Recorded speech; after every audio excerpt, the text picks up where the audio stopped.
morning, Atlantis, and a special good morning to you today, Tony.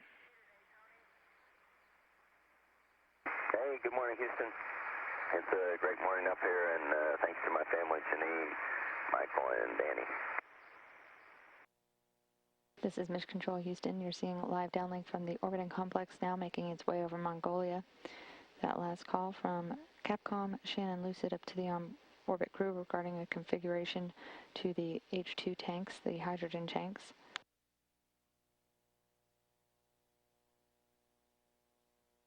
Crew reporting back, and they will resume that conversation as soon as we resume communications link up with the orbiting complex.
The coast of France, just to the north of Bordeaux, as the space station and space shuttle track easterly across the central portions of France. Atlantis ISS, this is Houston. Are you ready for the event? We are ready. JSCPAO, this is Houston. Please call Atlantis ISS for a voice check. Atlantis ISS, this is JSCPAO. How do you hear me?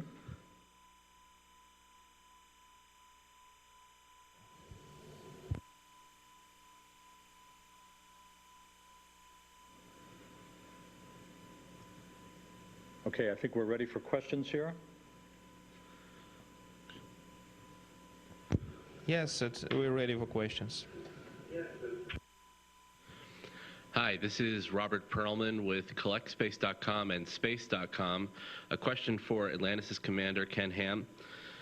Yesterday, while answering students' questions, you said it would be an honor if it turns out that you and your crewmates are flying Atlantis' final mission. With that in mind, how would you have STS-132 remembered in the history books? What, to you, has been the highlights of the past 10 days that you feel set apart STS-132 as a mission suiting an orbiter's final flight? Good question, Robert. I don't want to or hope that we set ourselves aside as a different or better, if you will, crew mission than any other mission that was on Atlantis. One of our objectives from the very beginning, like we talked about pre-flight, was to get our job done professionally, get it done correctly, get it done on time, and then also have a lot of fun doing it, and hopefully show that fun to the rest of the team and everyone else involved, because there certainly are thousands of folks involved in the mission. And I have a feeling, I don't know, we won't know until we get back on the ground and really talk to the team, but I think we did share the fun and share the enthusiasm of the whole experience of flying in space. And that's the way I would like this flight to be remembered. Thank you. And for Garrett Reisman, during your spacewalk on Friday, we watched as you and Mike floated into Atlantis' payload bay. And on your way to the aft deck windows, you climbed over the tool stowage assembly in which NASA has packed mementos meant for employees and agencies partners to mark the shuttle program's end. Can you share what you are bringing back, or what you'd choose to bring back from this mission as your personal memento of your time on Atlantis, the STS-132 mission, and your last shuttle flight? Thanks.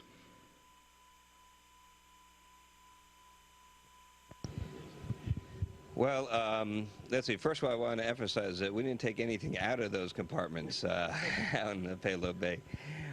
We left everything right there. But as far as what I'm bringing back, it's mostly memories is really what I bring back. Memories of not only the spacewalking and the views and the sunsets and the islands we saw, but just memories of all the fun we had. And that's really the main thing. That and photographs and video is that we'll be watching for the rest of our lives. Hi, this is Gerhard Daum with the German Aerospace Center and Space Expo Association. Question for TJ Creamer. What was your most challenging task and your most exciting moment during your long-duration mission? And did you experience anything you didn't expect? And what are you looking for most when you are back on Earth? Vielen Dank für diese Frage. It's what can I share most with you? I will tell you that there have been some absolutely astounding things, like the views that we've been able to experience out the windows. We've been able to do an awful lot of science and hard work together successfully. But I think that one of the things that I can honestly share back with you is just the bonding, the friendship, the camaraderie that exists, that when you work long missions together, and in that camaraderie is some absolutely gut-wrenching, tear-producing laughter that we've been able to share with some of the senses of humor we've had up here. And all that combined together is a very warm memory. Thank you. Question for Pierre Sellers.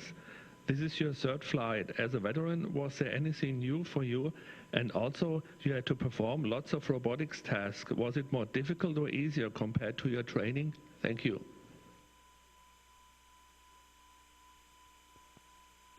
Well, to answer the first question, yes, it was very different for me. The other two flights I came up, the inside of station pretty much looked the same. It was about 1/3 the size it is now.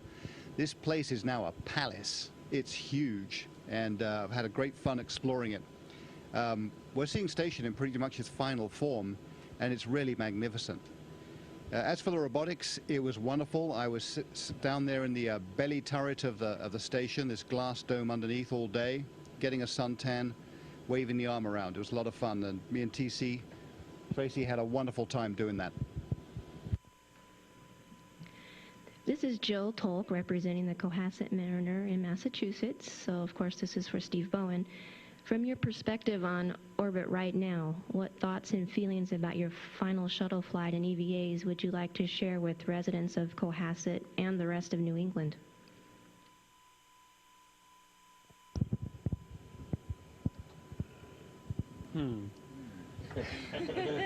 Missed the Cape Cod lead. Well, no, actually, I saw Cape Cod, which was kind of neat. I'll go back. Piers and I were up in the cupola enjoying the views the other day just for a few moments, and we happened to come right up over Cape Cod, and I got to look down and pointed out to Piers where my hometown was, where Cohasset was, and that was very exciting. So as a memory from this flight, I'm going to, the opportunity to share the world with my friends here on board the space station. And really, no matter where you are, you've got friends you can share it with, so that's a great deal. Thanks, Steve-O. As a similar follow-up question for either you or Garrett. Garrett, before the mission, you had talked about all the hard work that you all were going to be doing on this mission so that you would have a great feeling of accomplishment afterwards. Not just a small feeling, but a great feeling when everything got accomplished. Could you all expand on that?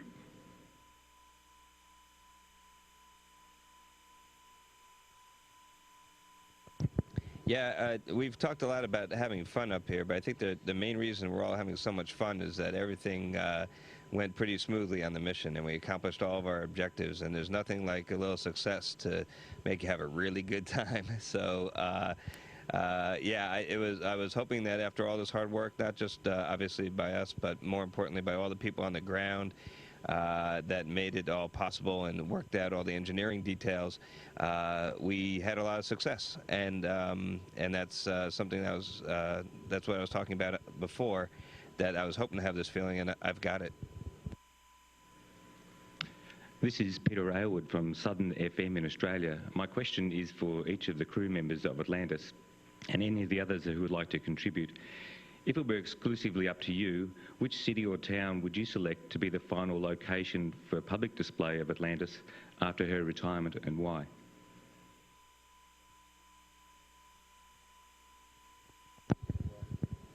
That's a great question. I'm glad Garrett's not answering it. That's not for us to decide unless I get to pick, and then it would be in my backyard. I get plenty of letters from my homeowners association about leaving my garbage can out and not keeping my grass trimmed, but that would, if I got Atlantis parked in my backyard, that'd make all those letters just kind of disappear. Thank you. And this is a question for the members of the ISS crew.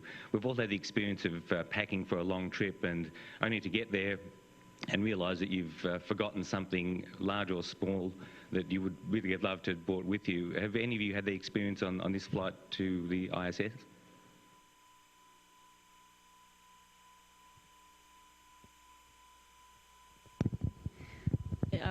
I forgot to bring sweats, something to keep me warm, other than the work pants that I have every day. But I'd have to say that you're taken care of very well up here. We have so many people that are looking out for us on the ground to make sure that not only are we accomplishing our mission and being able to take care of this place, but that we're taking care of ourselves too, because this really is our home away from home. So I wouldn't say that we're missing too many things up here, except our families. Mark Carreau for Aviation Week. I have a question for Piers and Garrett. Both of you have flown to the space station in the past in different capacities. I wonder if you can draw from that perspective and what you have seen about the Earth on this mission, and tell us if you have any impressions that seem remarkable or memorable from the differences. Thank you. I'll give you the short answer before I hand over to Garrett for the long answer. No. No, the main impression I got was sitting in the cupola for hours is really how small the world is. You go around it in 1.5 hours, but you can recognize fields, roads, city blocks down there. So we live in quite a small planet. It really brought it home. And I agree with Piers.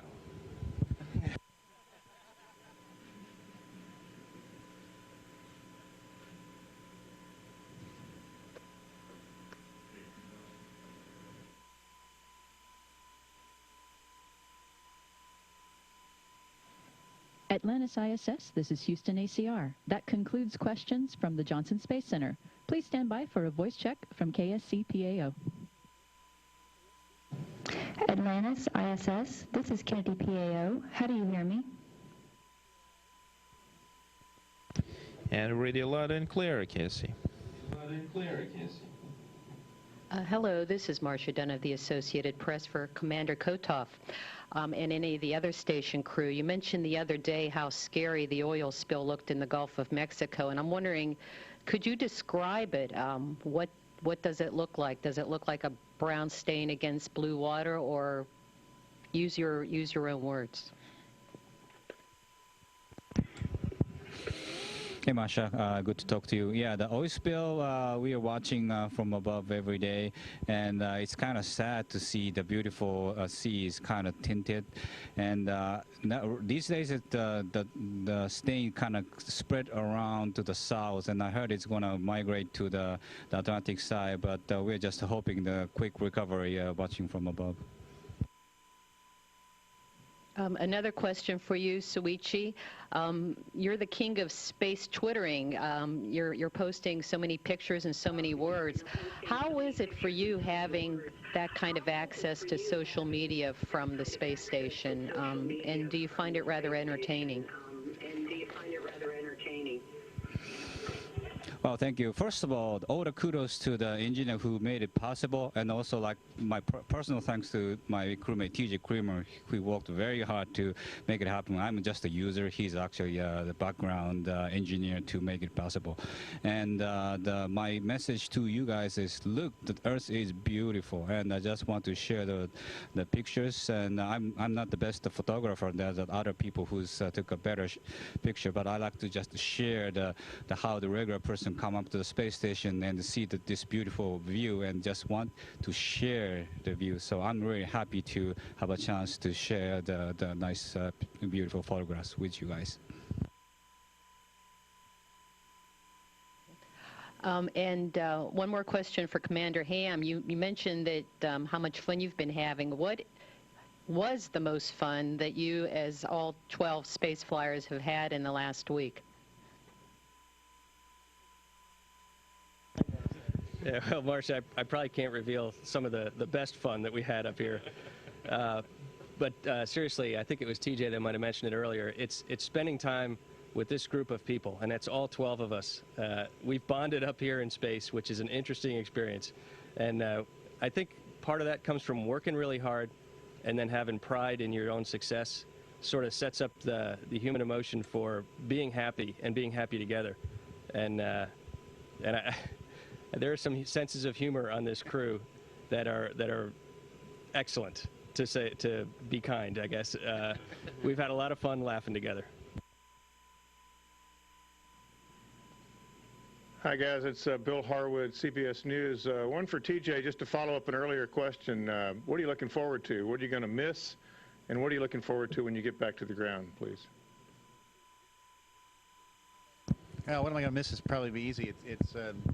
We've been up here 5-ish months, and right now you kind of go, I'm finally getting the hang of this, and it's kind of sad to be departing that operational world that I so enjoy and love, as well as just the camaraderie that we share with our crewmates. What I'm looking forward to, of course, is getting back together with family and friends. Specifically, though, I really like to drink something not through a straw and have the food stay on the plate for a change.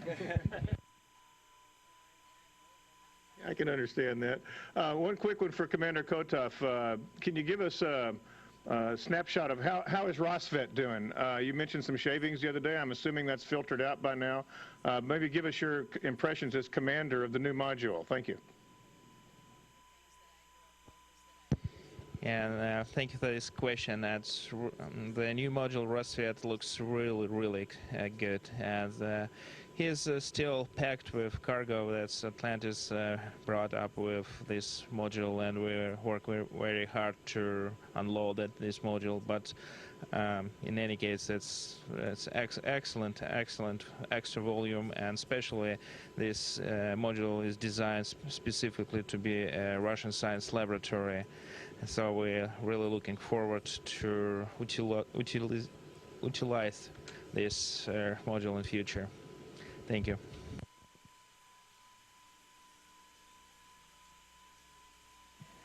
Atlantis ISS, this is Houston ACR. That concludes questions from KSC. Please stand by for a voice check and more questions from the Johnson Space Center. And Atlantis ISS, once again, how do you hear me? And Atlantis ISS, once again, how do you hear JSC? Really loud and clear. Hi, Robert Perlman with CollectSpace.com and Space.com once more, with a question for Mike Good. You entered space on the anniversary of the last Saturn V launch, which was also the liftoff of the first U.S. space station Skylab. That somewhat parallels your own and your crewmates' flights, which is planned as the last for Atlantis, but it is one of the last of the shuttle program. And now you're flying when the International Space Station's assembly is nearly complete and science operations are about to begin. So as your mission comes to a conclusion, can you share if this feels more like the beginning of an end or the end of a beginning?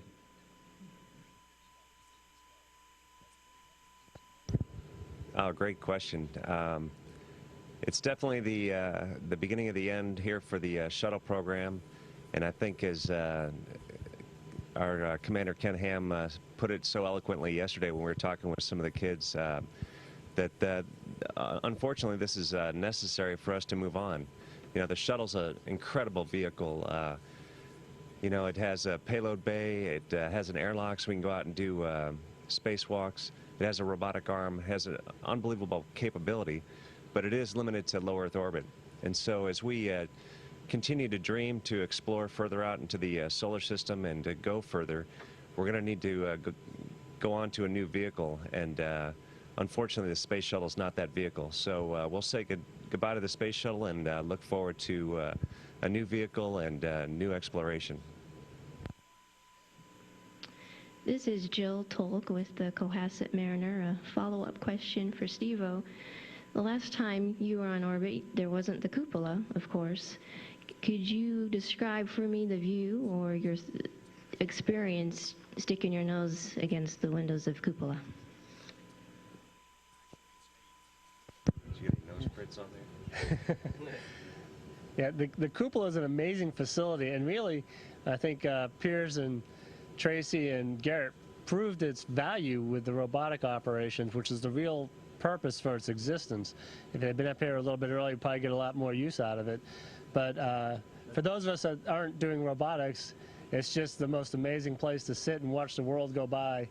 And, you know, it's an opportunity to look down and see what the world looks like and reflect upon it.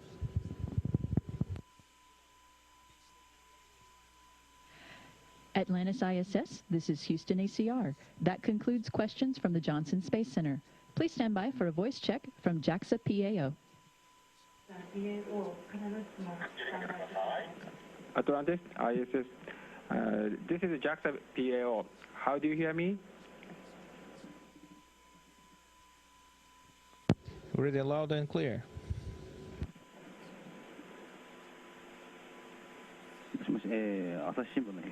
My name is Higashiyama of Asahi Shimbun. I would like to ask Mr. Noguchi, the Twitter king. Now, you have been in the space for over 160 days, and in about 10 days or so, you'll be back to Earth. And now, looking back, do you think that this was a long stay, or was it a short stay? Another question is, after you come back to the Earth, what do you want to do? Where do you want to go? What do you want to eat?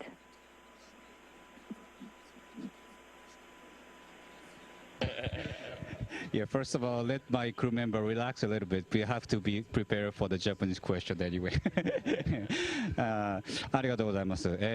そうですね、160日。Yes, I've been on the space in over 160 days, and it was really so short. Maybe I could stay 2 or 3 more months. And the Kibo was so beautiful. It's a wonderful experiment facility, and the life here on the space, International Space Station, was wonderful.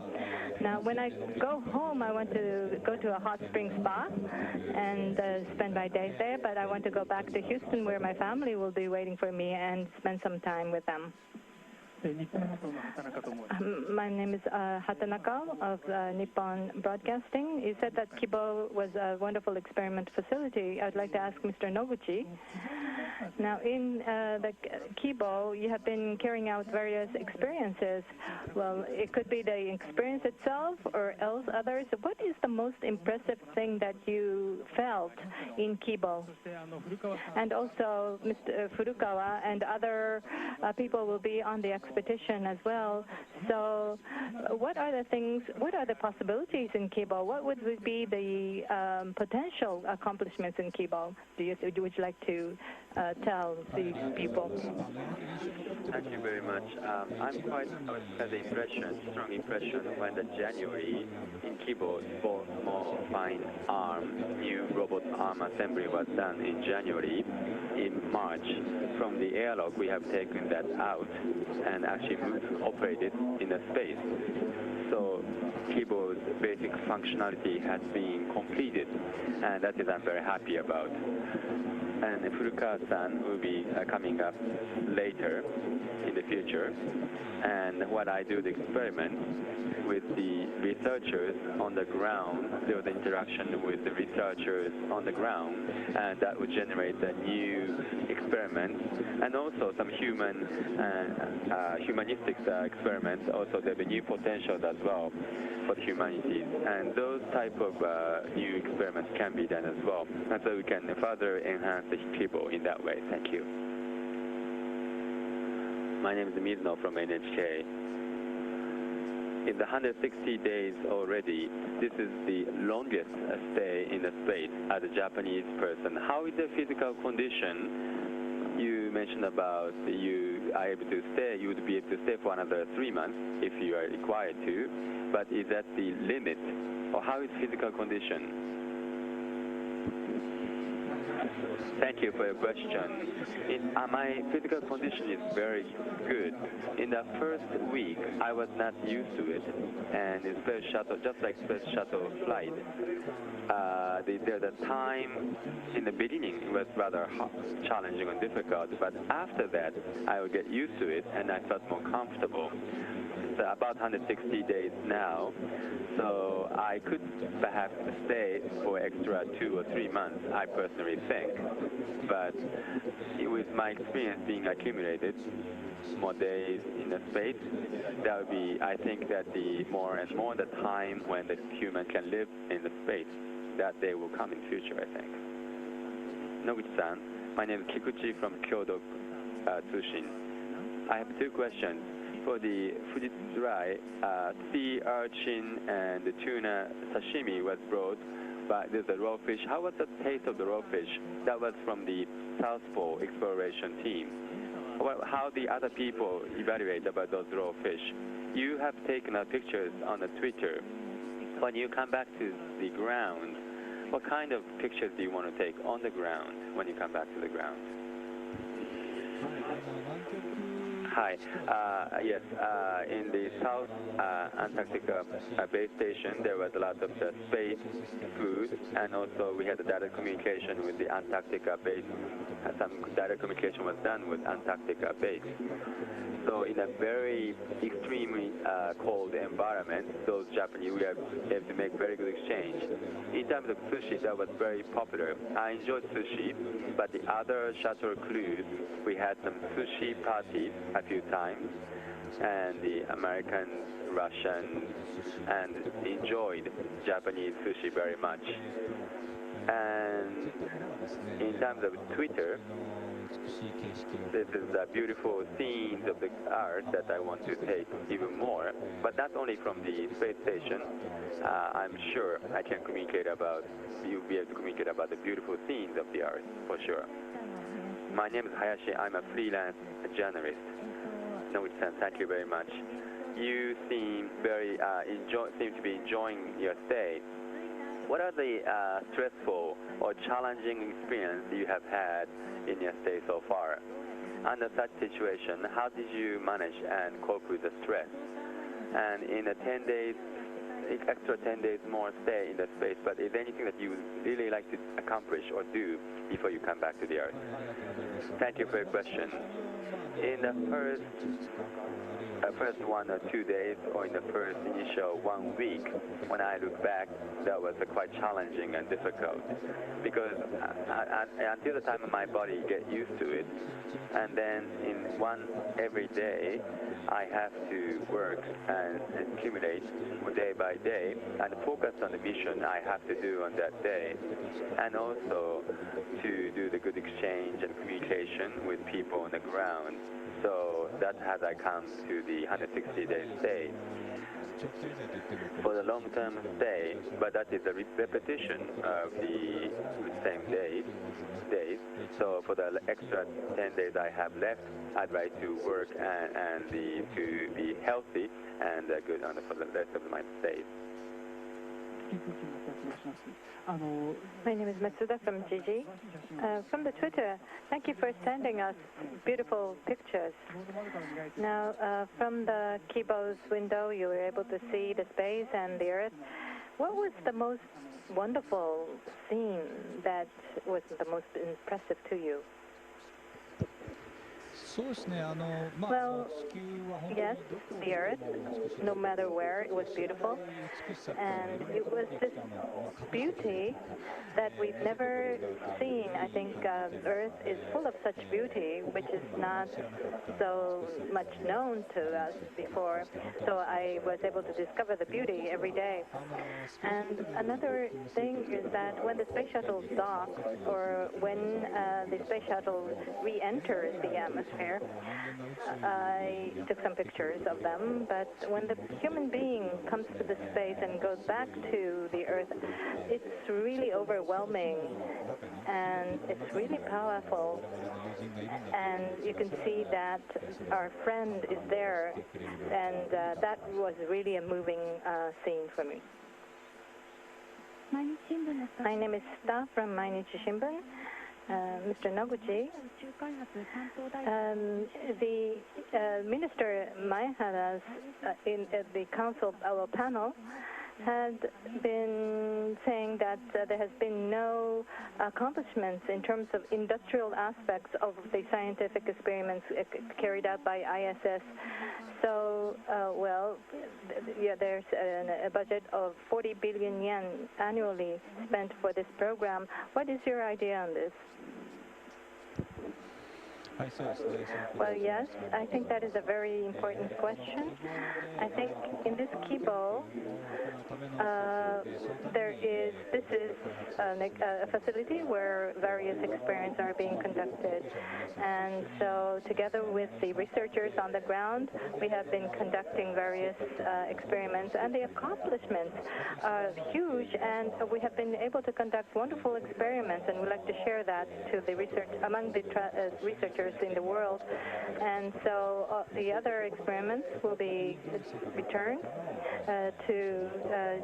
back to Earth. And so I would like to continue with our efforts to share with the people what we have been doing. My name is Sawano from Kyoto Tsushi. You said that freeze-dried tuna was very delicious. Now, what would you bring to the space if you had another chance? And also, what is the one thing that you want to eat back here on Earth? Well, yes, thank you very much. Well, the next time, if I have a chance, of course, I ate sushi this time, so perhaps it will be an ordinary soba or udon noodles I might enjoy. Those that, the fast food noodles, I think they might be delicious here. When I go back to Earth, well, I would like to spend time with my family and eat ordinary daily food, hot, warm food, and I'd like to eat it with hashi, chopsticks. My name is Osanai of Sankei Shimbun. I'd like to ask Mr. Noguchi. Well, you'll be taking the flight on Soyuz to and back to the space and back to the Earth as well. So what was your impression? Soyuz had experienced various troubles in the past. Is there anything that you're worried about? Well, now, with regards to the Soyuz, I'm the flight engineer of Soyuz, and I had enjoyed a very wonderful experience here. But to be able to be involved in the manned flight of space aircraft is something that is really honoring to me. And so I would like to use this experience of mine this time for further development. Now, Soyuz has a long history, and in terms of safety, I think that it is very high. Even if there is abnormalities, there are systems that could back up. So multiple redundant type of technology is there, so I have no anxiety whatsoever on landing. This is Nikkei Shimbun, Arai. Now, you talked about there was significance of ISS. I'd like to ask some questions. I'm sure there are some opinions on experiments in space, but would there be any proposals that you can make on possible experiments in space? Are there anything that you came to notice? Well, yes, this time in the new experience was the fish scope scale, and so as we're now going to experience the aging society, and people's bones will be more vulnerable and weak. So the Kibo's experience may help to solve these issues. Using our own physical bodies, we were able to experience have some experiments on the bones. So perhaps we could contribute to the solution of health issues that people have on Earth. And I think that that kind of experience is a very important osteoporosis issue. It's something that is shared by many people. So I think many of the Japanese would understand the significance. My name is Hayashi, freelance. I have two questions. Now, on the, well, ISS is a huge artificial space, but outside of the wall there's a huge space. And so now this is a closed facility, and just one side out of it, there's death, I suppose. Don't you feel the threat of death? Because I hear that you sound alarms going off frequently. Is it some place where you can live ordinarily without feeling such threat? And also, 240,000 followers have for your Twitter. And so have you ever imagined that you'll have such 240,000 followers of the Twitter? Are there anything that you found interesting in that aspect?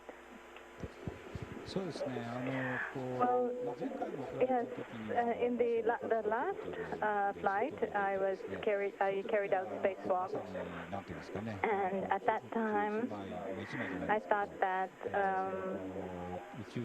with that spacesuit, out of that spacesuit, it is a world of death or darkness, and I felt it with my own body.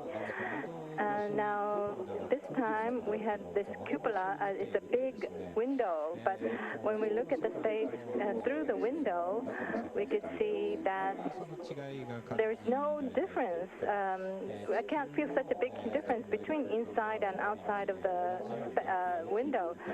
So it's like because the Earth is just one of the planets that is floating in the space as we are as well. Well, ISS cannot be called a planet, however, but we are both floating in the space, so maybe we're equal. So for us human beings, we are people, crew, who are on this planet Earth, so it's the same thing. So as for the Twitter, I didn't expect that there will be so many followers, and I didn't think that so many people would sympathize with me. And so for me, I took a long time. There was such a beauty in the Earth that this was the first time for me to realize that beauty. And that is something that I didn't expect, and it was really delightful for me to find out that so many people were interested in the Twitter. Atlantis ISS. This is Houston ACR. Thank you. That concludes the event. Thank you. And thank you, media at JSC, KSC in Tokyo. Atlantis ISS, we're now resuming operational audio communications.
Houston Station, on to ready for farewell ceremony.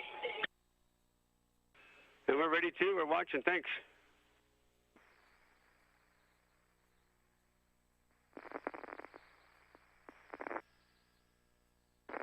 And this is time when we have to say goodbye, our friends, our colleagues, the excellent crew of Shuttle Atlantis that did an excellent job performing 3 EVAs, installing the new Russian module, and just having the fun, enjoying the living on station and working in space.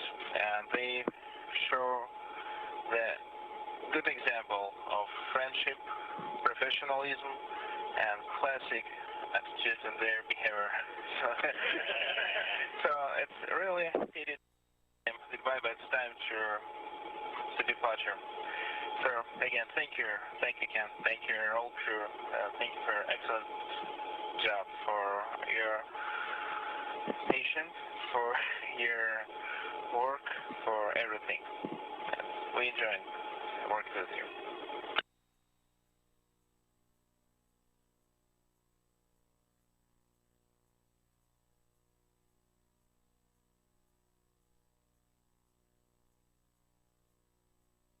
Well, like we are one happy shuttle crew, and we are happy because of all of your effort too.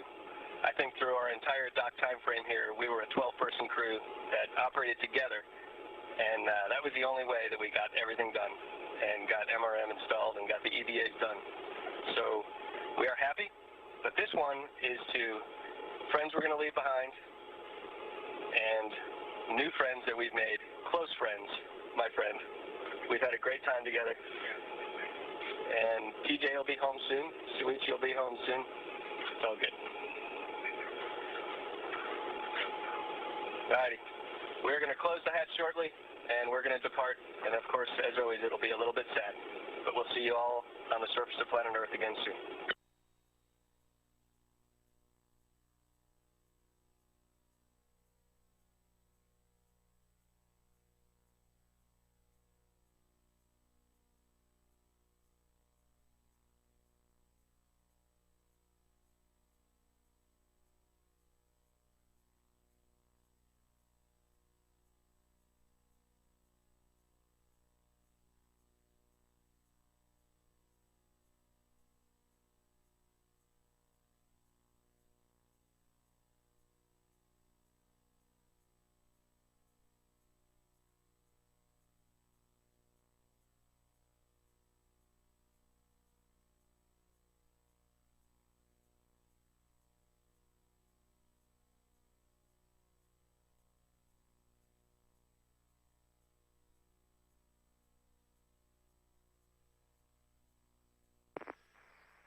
The crews of Expedition 23 and Space Shuttle Atlantis bidding farewell to one another, preparing to close the hatches after the hatches have been opened for nearly 7 full days.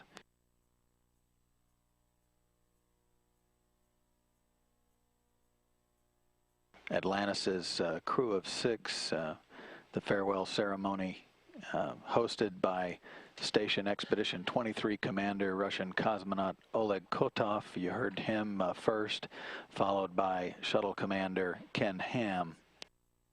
Remaining behind, all of the crimson shirts, those are the crew members of Expedition 23.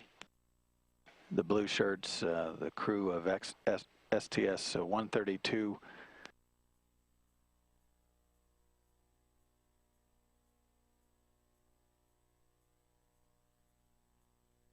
The joint crews have gathered in the Harmony module, the connecting point between the International Space Station and at the far end, Space Shuttle Atlantis.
Houston, Atlantis on air to ground. One big loop for undocking. Go ahead, Pierce, on the big loop. Okay, we're about to put 4.102 in work. Shuttle ISS, duct removal and hatch closing. Okay, we copy and we're ready.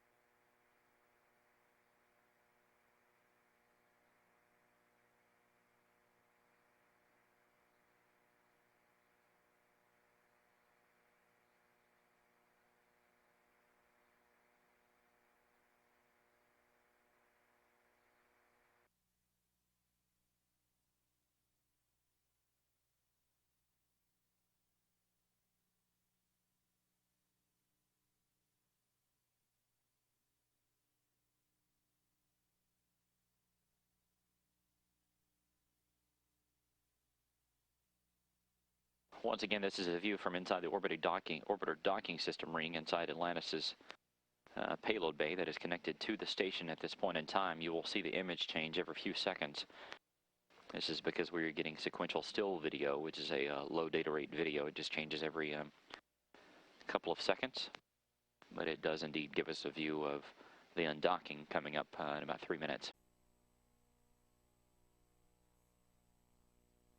This is Mission Control Houston. The team here inside the Space Shuttle Flight Control Room is reporting that the hooks that connect Atlantis and the International Space Station have begun releasing themselves. We're now 2 minutes away from Atlantis' undocking from the station, coming up at 10:22 a.m. Central Time. Atlantis now in its final moments, partnered with the International Space Station.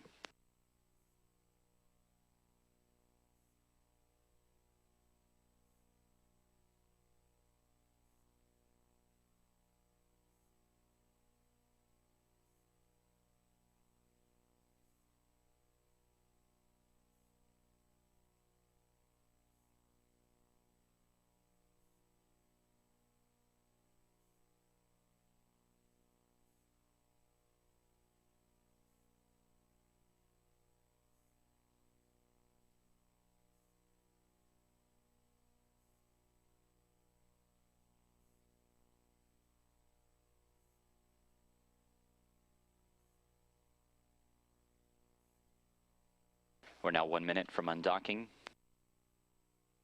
Atlantis and the International Space Station will be 222 miles above the Indian Ocean, just to the southwest of Australia, at the point that they will bid farewell to one another.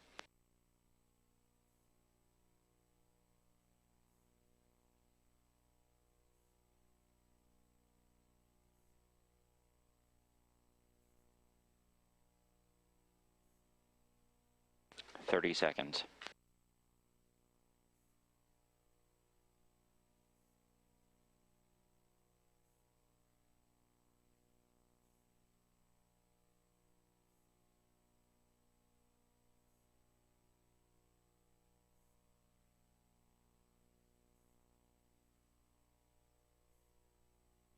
Ten seconds. Houston and station from Atlantis. Physical separation. Copy. Houston, copy. Undocking confirmed at 10:22 a.m. Central Time. Space Shuttle Atlantis departing.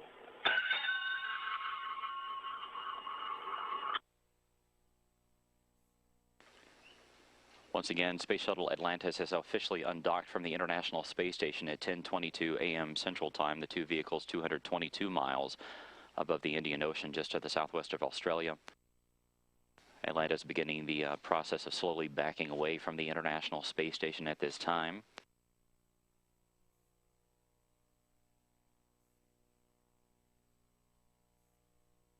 This is still sequential video from inside the orbiter docking system ring, looking back up at pressurized mating adapter number 2.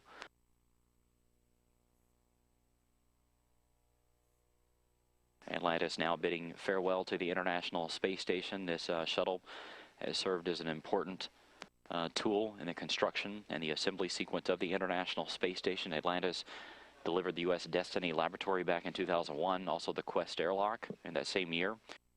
It has delivered several of the truss segments of the station, the Columbus Laboratory, and of course the ROSFET module, the brand new piece that it delivered on this mission.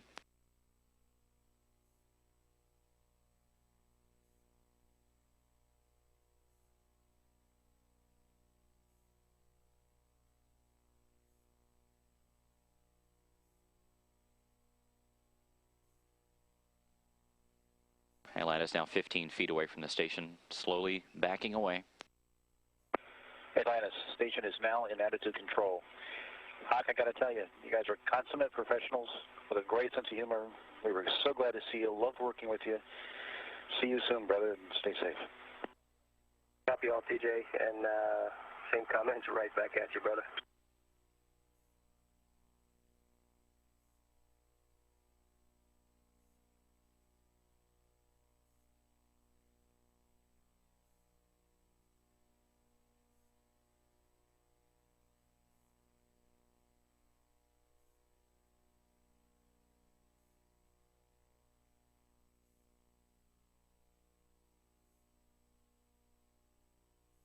Now 22 feet in between Space Shuttle Atlantis and the International Space Station. The shuttle slowly backing away at a very slow rate.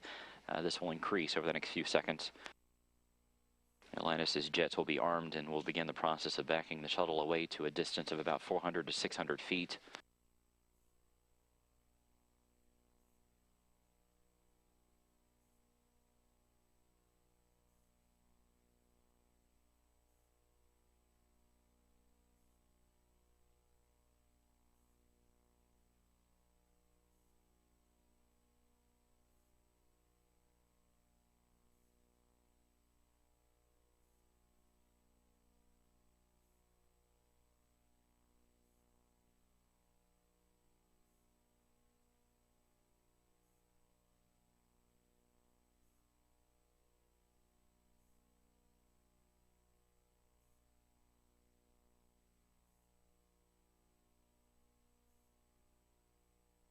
Atlantis now 35 feet away from the station. You're getting a good view of pressurized mating adapter number 2 there. That is the center dark section there on the end of the Harmony node. To the left and the right are Columbus, which Atlantis brought up back in 2008, as well as the Cubo Laboratory.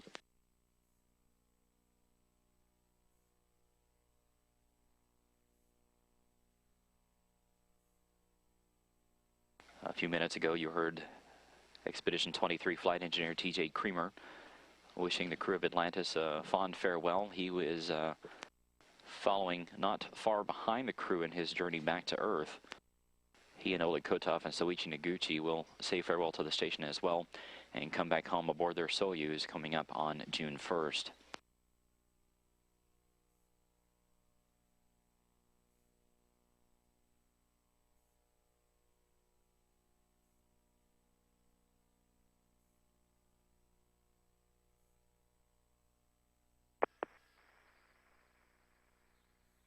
Distance of Atlantis now 45 feet away from the station. The rate still about 1/10 of a foot per second.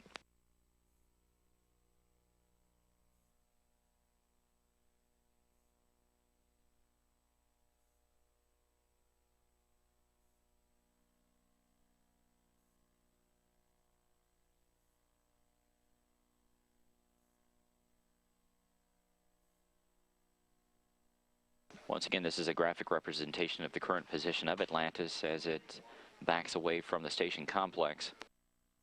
That green cone is what Atlantis is flying exactly down the middle of. In this view, you will also be able to see the jets firing. You will see some yellow dots plume out from that shuttle animation there. Atlantis now 55 feet away from the station. The rate is increasing a bit now, 2/10 of a foot per second.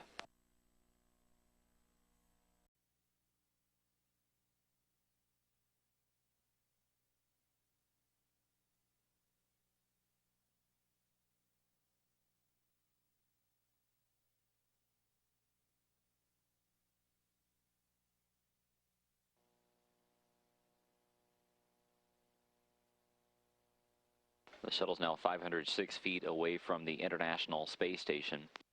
This fly around is continuing with STS-132 pilot Tony Antonelli at the controls.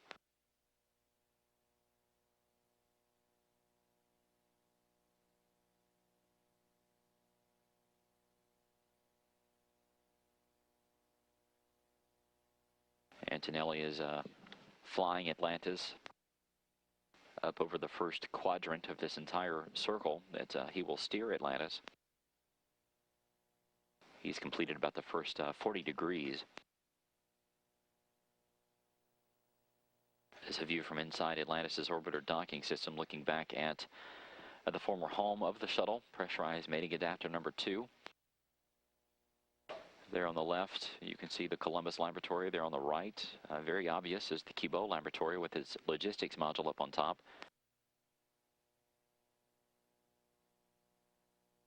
This is a view of Atlantis with its open payload bay doors. Down inside is the integrated cargo carrier. The only piece that Atlantis is bringing back home. The old batteries that the crew swapped out during 2 of the spacewalks of this mission are on the back side of it. The robotic arm there extended out over Atlantis' left side with the orbiter boom sensor system still attached to it, crossed back over the payload bay.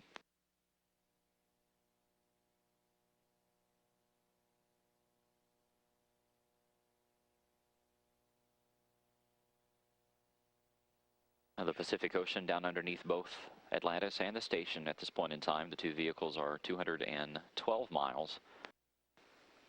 Continuing to pass to the northeast, they're approaching the western edge of Mexico here in about 2 minutes.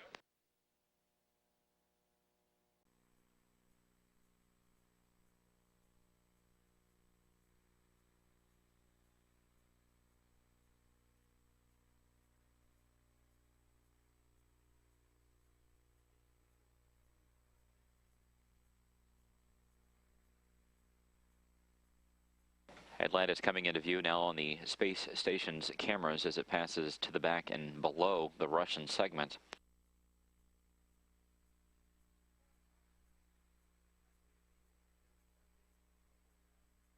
There you can see the Progress 37 that is currently docked with the Piers docking compartment. At the very back toward the lower center part of your screen, you can see the Soyuz TMA-17. And then there on the right is the brand new Rosvet module, which is now attached to Zarya. That, of course, came up with Atlantis during this mission, and the crew installed it. as they were docked with the International Space Station.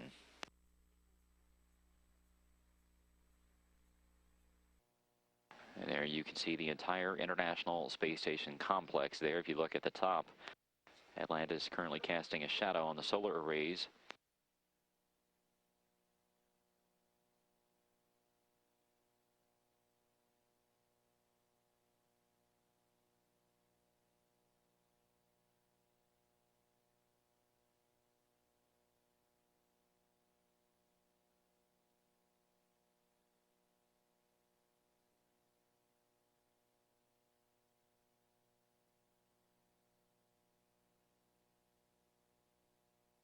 The team here confirming that the fly-around has begun. STS-132 pilot Tony Antonelli now at the controls from Atlantis' flight deck. He will begin to fly Atlantis around the entire circle of the International Space Station. The two vehicles are currently out over the Pacific Ocean. They are bearing down on the western edge of Mexico here in a few minutes, and they'll be crossing over North America as this fly-around takes place.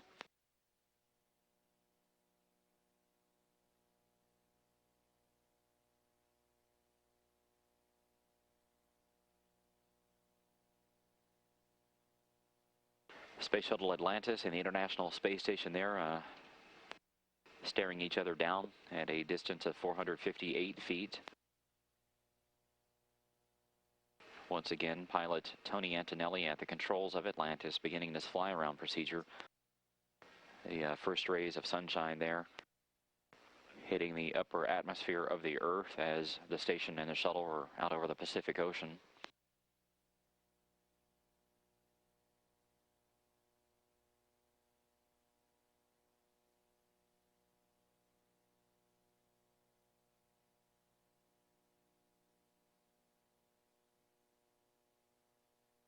If you look very closely, you can see some of the jets at the back of Atlantis firing. If this STS-132 flight does indeed turn out to be Atlantis' final mission, this will be the last time that we actually get to see a full shot of the shuttle up in space from the space station cameras.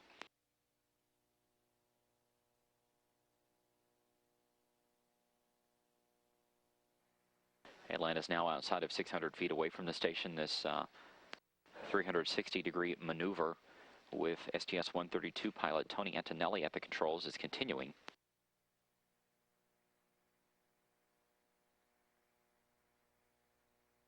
This is Mission Control Houston, the western edge of Mexico coming into view now.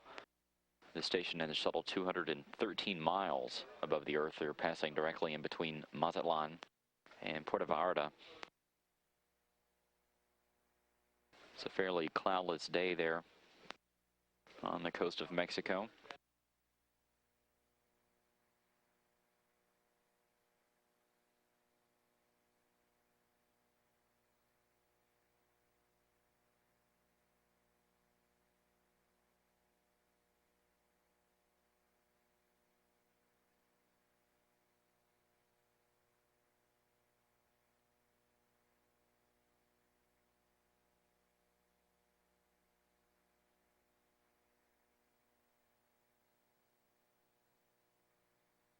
Atlantis now 650 feet away from the station.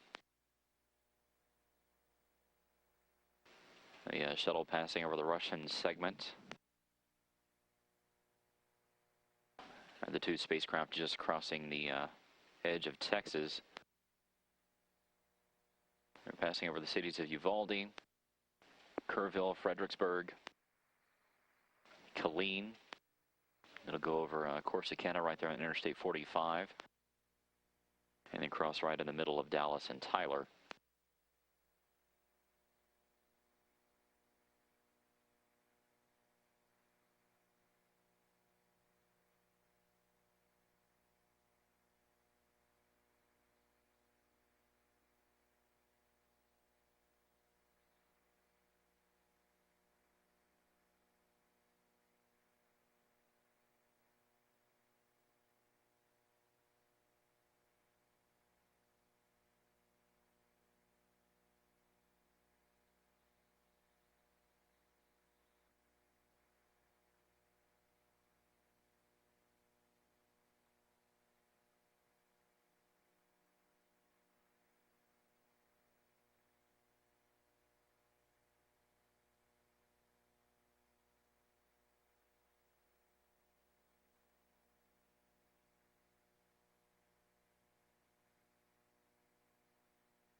Now 684 feet away from the station, Atlantis continuing to perform this fly-around maneuver with STS-132 pilot Tony Antonelli at the controls from the flight deck.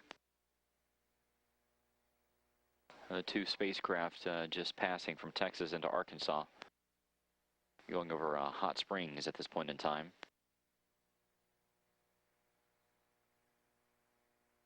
They will cross the very southeastern tip of Missouri and then head over parts of Kentucky and then into Indiana.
Atlantis, Houston for Piers and CGBA.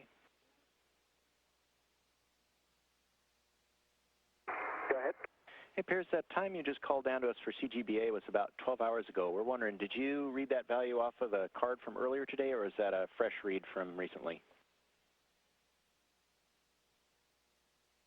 Hold on, I thought I got off my watch. 8:23:30, right? Yeah, the time you read was 8:11:37. Apologies.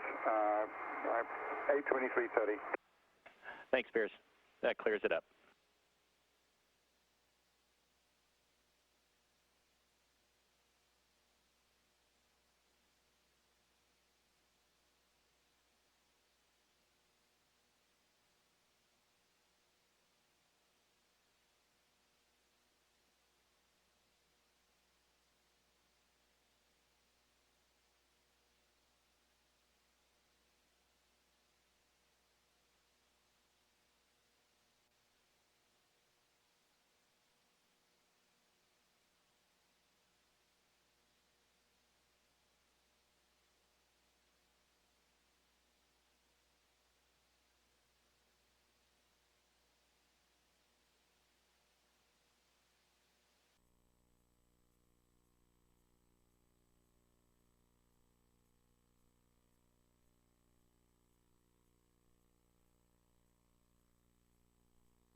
Atlantis and the station still about 637 feet away from each other. The shuttle is approaching the position almost directly beneath the center of the station. STS-132 pilot Tony Antonelli still at the controls, flying Atlantis around in this circle.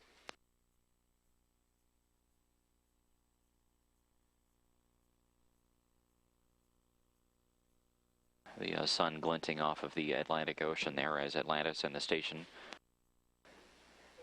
head toward the western edge of France. They'll be passing over Toulouse, and just to the north of Zaragoza, Spain. Of course, that is one of the abort landing sites for the shuttle during its ride into orbit.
There are the double coasts of France and Spain coming into view.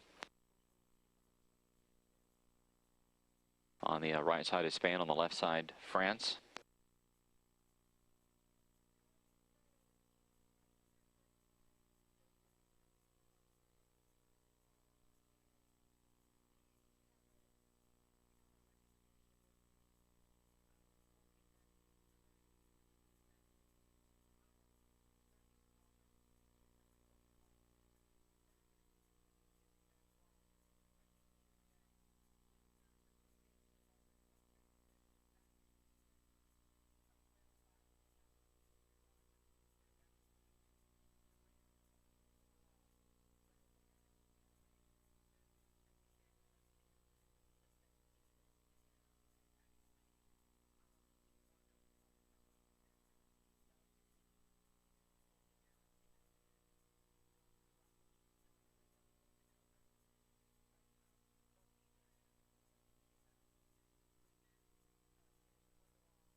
Space Shuttle Atlantis, now 670 feet away from the International Space Station. This fly-around maneuver getting pretty close to being finished up. STS-132 pilot Tony Antonelli is pulling Atlantis back up in front of the U.S. segment. Right now it is down below and in front of Destiny and Harmony. The two vehicles are 221 miles above the Earth, just to the north of Africa, just to the south of Italy. Passing almost directly above Malta.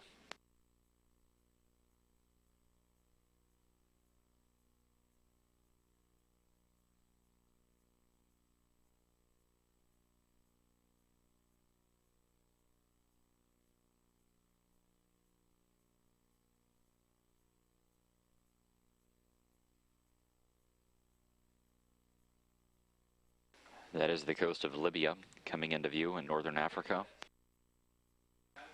Atlantis and the station passing to the southeast. They'll be crossing over Libya and Egypt and heading on out over the Indian Ocean.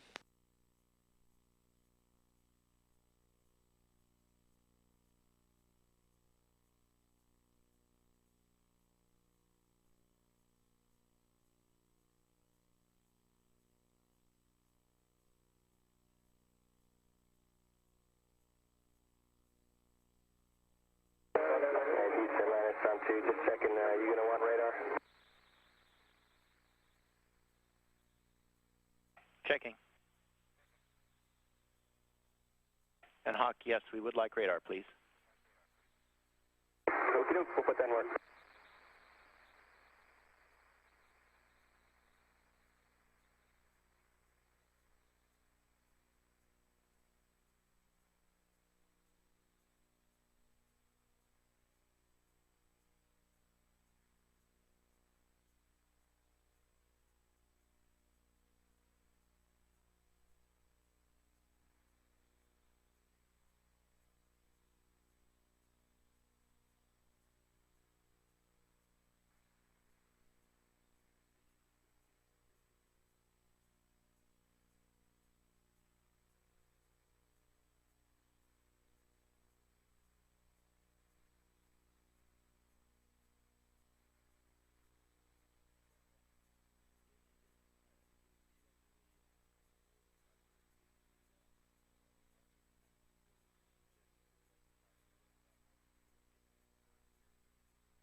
Heimflug. Die Raumfähre Atlantis ist nach 8 Tagen im All wieder auf dem Rückweg zur Erde. Am Mittwoch soll sie auf dem US-Weltraumbahnhof in Florida landen. Hauptziel der Mission war der weitere Ausbau der internationalen Raumstation ISS. Es ist nach bisherigem Stand die letzte Reise der Atlantis. Die NASA will ihr Shuttle-Programm im November einstellen.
Good morning, Atlantis, and a special good morning to you today, Steve. Good morning, Shannon, and thank you for that great music, and thank my family, Debbie and the boys, and Jillian, and it's another great day in space. And we agree about another great day, and we also will thank your boys. We enjoyed the song.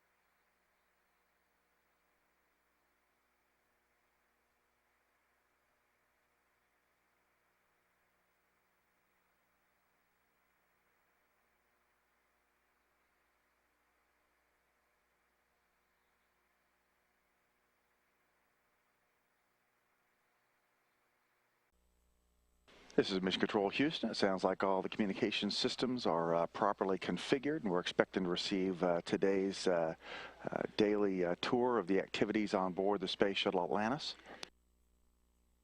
These are taped each day by the crew. They do some low-level editing and then downlink them as a package. We got about 3 minutes of video expected. Part of this is just Earth views. There will be no audio on the first part.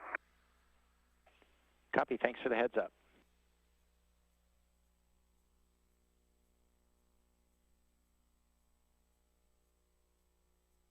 And so we're standing by for today's crew choice highlights from the Space Shuttle Atlantis.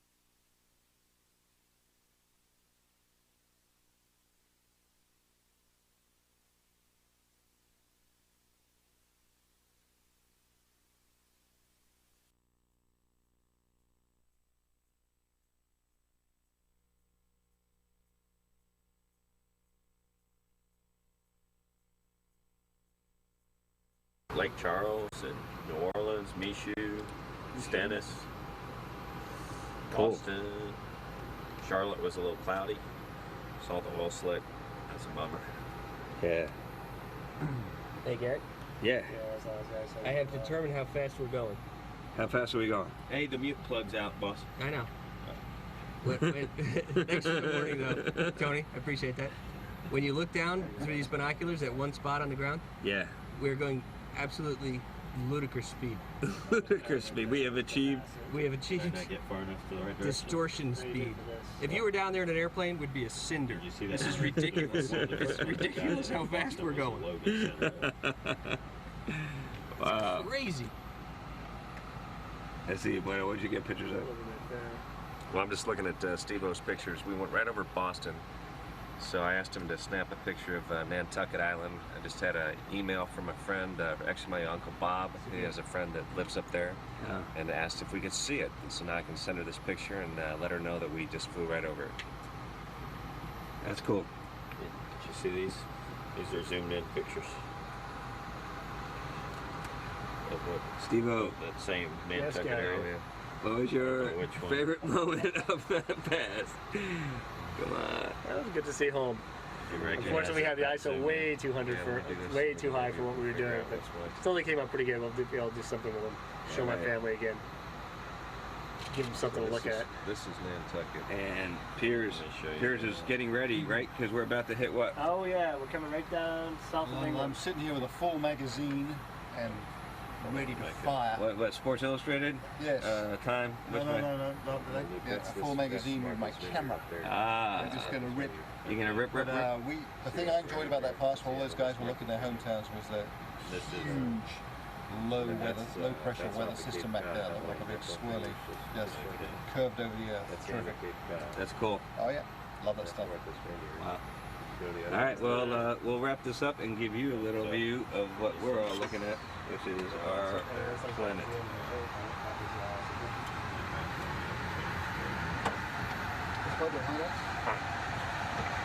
That was sufficient, and that's all we need. Thank you very much. Evil little creatures that you are. Where's that?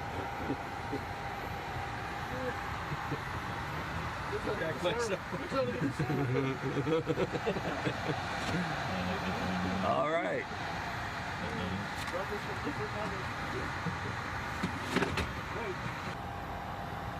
Hey guys, we're back with you now, and thought we'd get you a better shot of the Earth.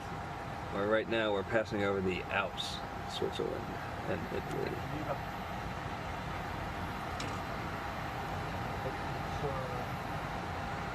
Corsica. There you go. There you go, finger pointing up. Oh, and here's Venice.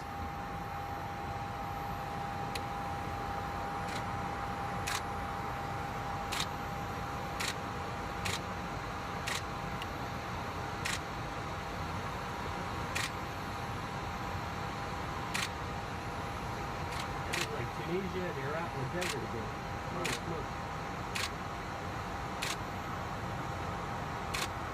Oh. Did that show up at all? Yeah. It's like taking pictures on vacation and never comes out quite as good as you hope. Atlantis, Houston for OTA.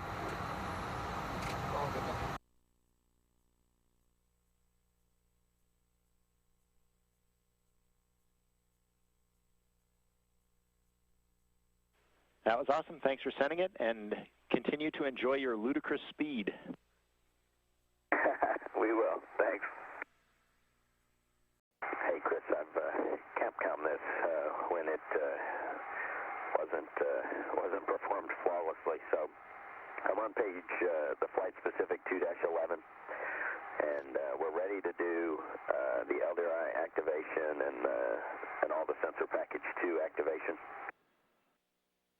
Okay, great. And I will not start the records at the bottom and get the arm moving until we got good KU. But thanks for that. Sorry to over manage this. I just wanted to make sure we didn't mess it up. No problem. We had the pentacle out and made sure that everything was exactly just right for you. That conversation with Tony Antonelli, who is the pilot aboard Atlantis, and Chris Cassidy here in Mission Control relating to the upcoming start of procedures associated with the inspection of Atlantis' thermal protection system. The routine post-undocking activity should be getting underway here in just a few minutes at the bottom of the hour, or in about 7 minutes nearing the top of the hour. And the initial checkout of the boom extension and the sensor package is complete. The arm's now being maneuvered by pilot Tony Antonelli to the viewing opportunity, the scanning location for the starboard wing to begin the activities of the day. And Houston, the records are running. Copy.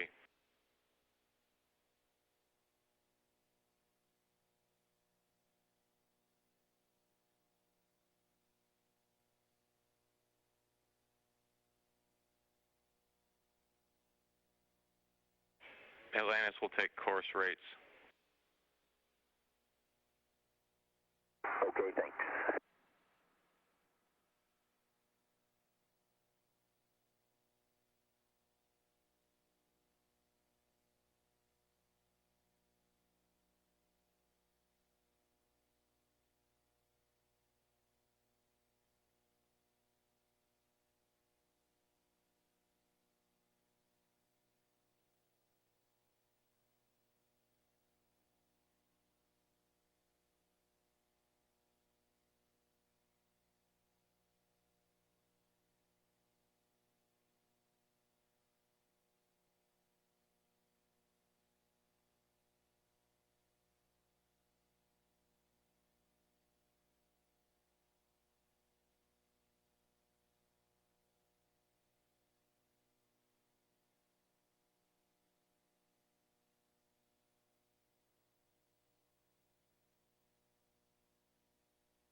rotors are up. Copy, your flares off.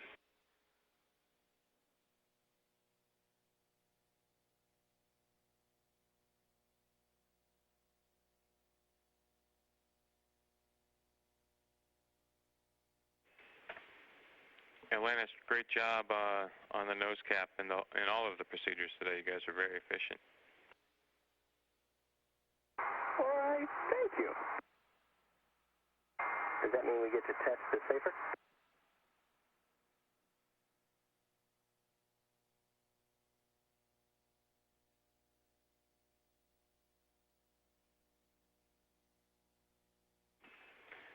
Nice try.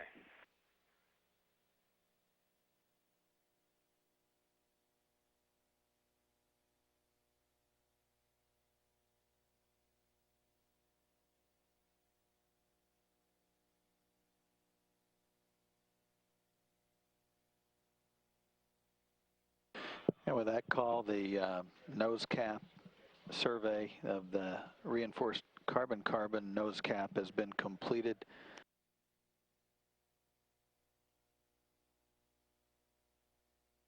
The nose cap survey completed at 5:52 a.m. Central Time.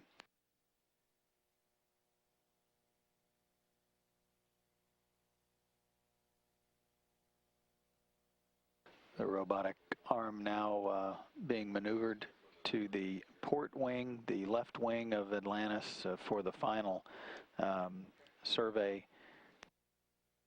That survey will mirror the one performed earlier on the starboard or right wing of Atlantis.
This is Mission Control Houston, the lead team for the Space Shuttle's Atlantis' STS-132 mission, continuing to watch along with the crew, follow along through the timeline as crew members prepare to wrap up the survey, the late inspection activities with the orbiter's boom extension with the sensitive sensor package on the tip of that boom.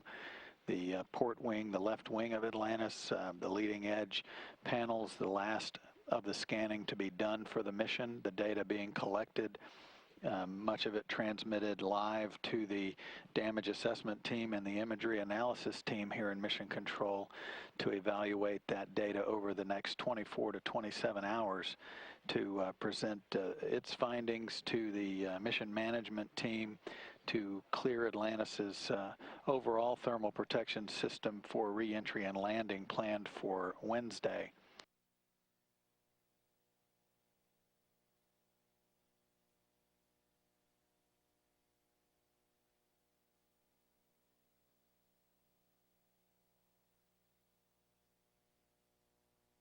This is Mission Control Houston at 7:17 a.m. The survey of the port wing is completed. That completes all of the surveys for the day in support of the late inspection activities, the survey of Atlantis's wing leading edge panels and nose cap, the reinforced carbon-carbon, the focus of attention with the late inspection to ensure that the reinforced carbon-carbon panels are healthy to support re-entry and landing.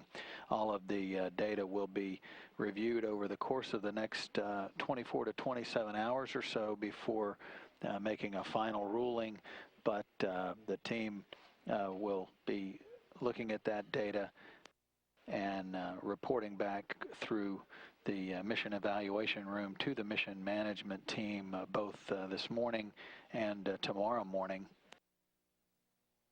The survey began earlier than timeline. The crew, after wake up, got busy with the workday and got ahead of the schedule, completing all of the surveys with no issues with the operation of the orbiter's robotic arm, its boom extension, and the sensitive sensor package on the end of the boom.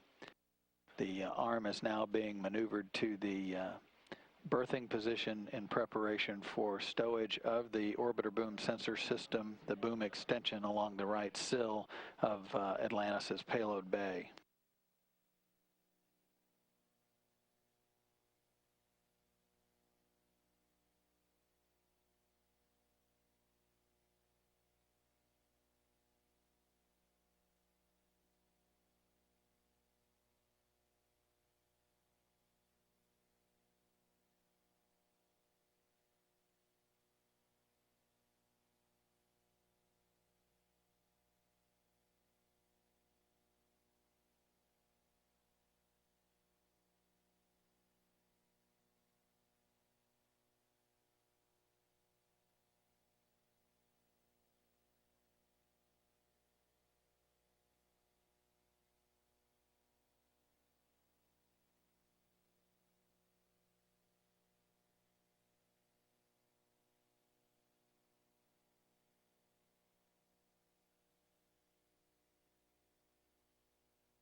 Great job, you guys, and flight has some words for you. Atlantis, Houston, air to ground 1. Ground ticking. Hey, Hawk, we're at the end of our last shift down here. The leads and all the folks are just ecstatic with the work that you've done. I can personally say that it's been a pleasure working with you guys and watching your work, and I've learned a lot from you guys. The right out of the barn that you took with Atlantis, we did some math here on the ground, and by the time you get to KSC at end of mission on your 186th orbit of this mission, the odometer on Atlantis will have crossed 120 million miles. And it's because of guys like you and the men and women who built Atlantis and maintain her and fly her and her sister ships that we're able to peacefully explore, and we're glad to have folks like that. And we're proud of all of you, and we look forward to the return of our fair ship Atlantis as well as your return. We'll see you on the ground. Yeah, Mike, those are some pretty cool words there. I'm not even going to try to match them. 120 million, pretty darn awesome in my mind. And we're sad to see you guys leaving us. Sticking around, we were going to call down and ask if we could do STS checkout and RCS hot fire on your shift today.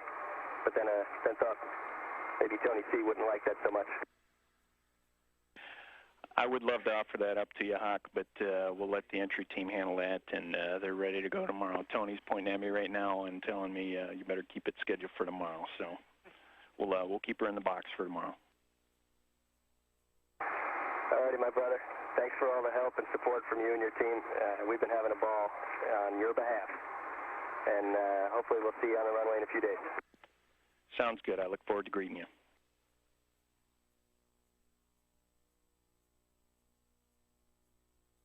Lead Shuttle Flight Director Mike Seraphin signing off for the Orbit 1 team, the lead team for the mission. Will transition to the entry team beginning late tonight. The entry team will be led by Tony Sikachi.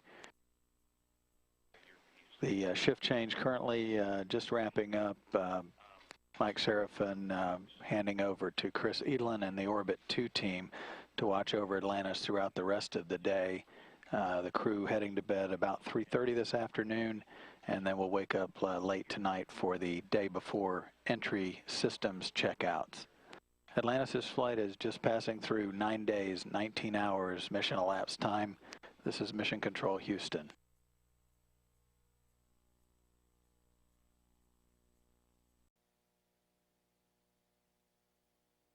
And here's a look now at the view from the payload bay cameras on the Space Shuttle Atlantis as it crosses over France and heads down the length of the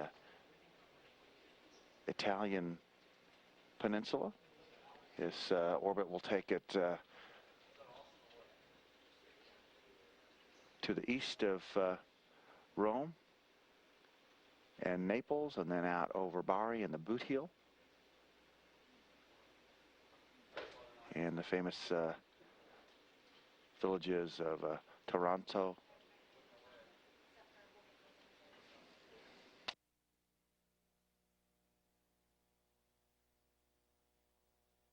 Otranto, and Lecce, Italy.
We'll first take the shuttle and station over the Baja Peninsula of Mexico, and then on a northeast diagonal across New Mexico, Kansas, Iowa, Wisconsin, and northern Michigan before heading out over the Ontario and Quebec provinces of Canada. On the L10 Mux.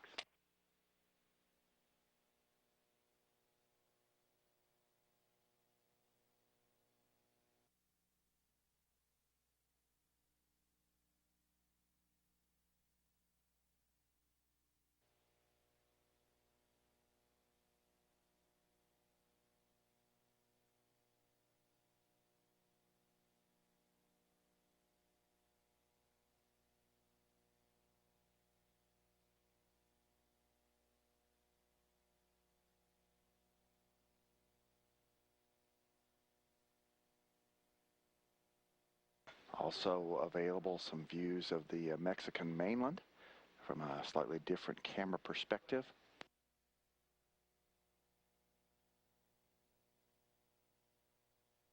These views coming to us as the International Space Station's Expedition 23 crew gets, for the most part, a day off today with a few minor housekeeping activities and their regularly scheduled exercise. And looking ahead in the direction of travel, this view now bringing in sight of Lake Michigan.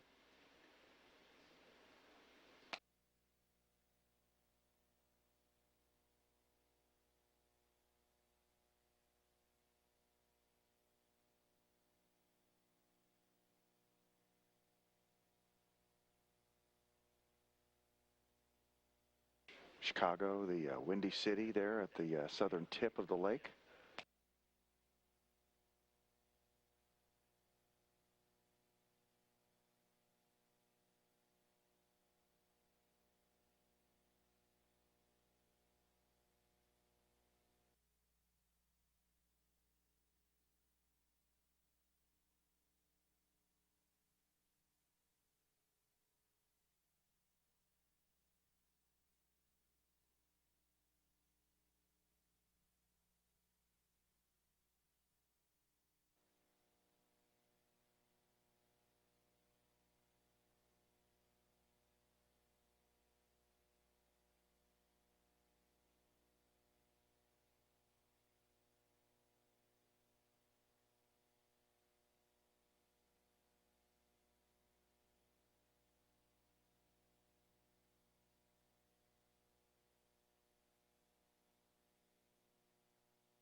couple of low pressure systems off the coast of the Americas coming into view on these images coming live from the external cameras on the International Space Station.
Yeah, I'm out at Brooklyn. Now I'm down in Tribeca, right next to De Niro. But I'll be hood forever. I'm the new Sinatra.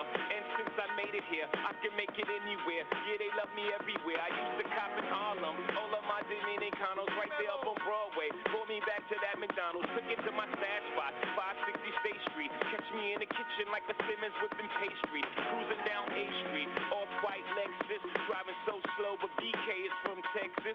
Me, I'm out that Bed-Stuy, home of that boy Biggie. Now I live on Billboard, and I brought my boys with me. Say what up to Tata, still sipping my top. Sitting courtside, Knicks and Nets give me high five. I be spiked out, I could trip a referee. Tell by my attitude that I most definitely from. Hey,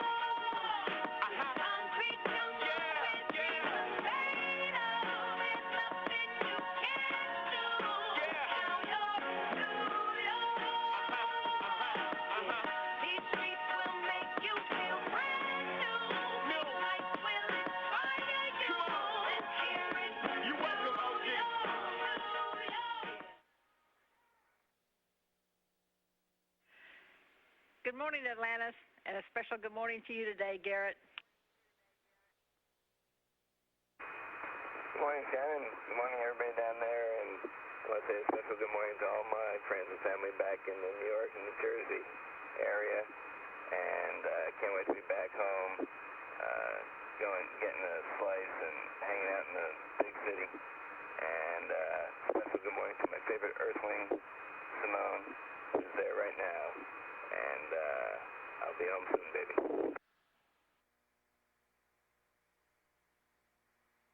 That's a view of Morocco from an altitude of 214 miles as the shuttle passes over northwestern Africa.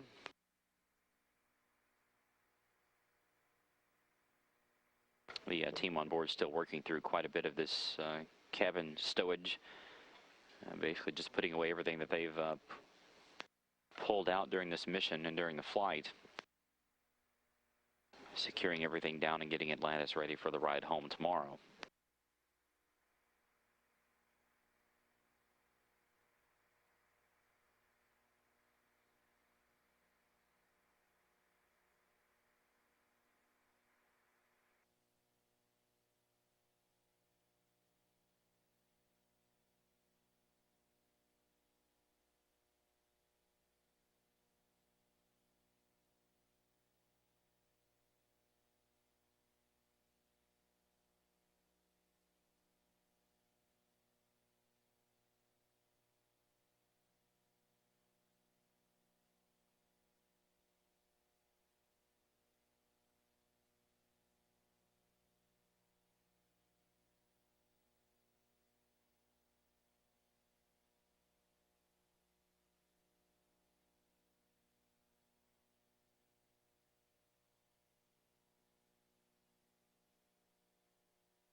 This is Mission Control Houston. There's a good shot of the moon there up above the Earth's atmosphere as Atlantis continues to orbit 222 miles over Russia at this point in time, about to swing down to the southeast.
This is Mission Control Houston.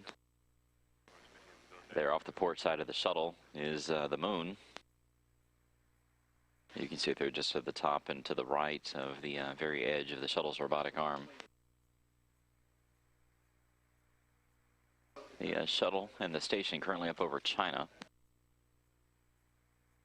There's about 100 miles between Atlantis and the space station at this point in time. That distance is continuing to grow each time they go around the world by about 7 or 8 miles. The crew on board the shuttle still working through this flight control surface checkout procedure. They're in the latter half of it, which is where they will check out the different onboard sensors that are part of the guidance and navigation system. And they will also check out some of the displays on the flight deck that they will be using tomorrow as they prepare to come home.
Houston, are you ready for the takedown lift? We're set. Okay, we're pushing play. The STS-132 mission. Video. And before we undock from this International Space Station, I wanted to send this message to you so you could see Atlantis in service once again on behalf of the United States of America and all of the people that have built her and operated her for the last 25 years. This is her 32nd mission. She has traveled over 100 million miles and been in space nearly 300 days. And as you look out the window here, you can see the International Space Station in all her glory as Atlantis plays a part in the final days of completing her assembly. That's the PMA you can see out the window, which is the pressurized mating adapter. And then up above you can see the truss and the front part of Node 2. And you can see how enormous the International Space Station is. And you can appreciate the role that Atlantis had in constructing this incredible, incredible ship. And in a moment, we'll cut away and I will bring you over to the International Space Station where we will look out of the cupola back at Atlantis docked. So come along. Alright, here we are in the cupola of the International Space Station where we can get a great view at the whole bottom of Space Station, which of course includes a wonderful view of Atlantis. And there she is near sunset, another sunset of the day. Her payload bay is almost empty. There you see the ICC with the old solar array batteries, and then the empty side of the ICC where there was an SGAN antenna, the EOTP, and the SGAN antenna boom. And of course our primary mission objective, the MRM-1 module, is gone from the bay. And we can see it as you pan around the cupola to see there's the airlock going by and a solar array. And that module right there in the setting sun, brightly lit, is the MRM-1 module on Atlantis' last payload.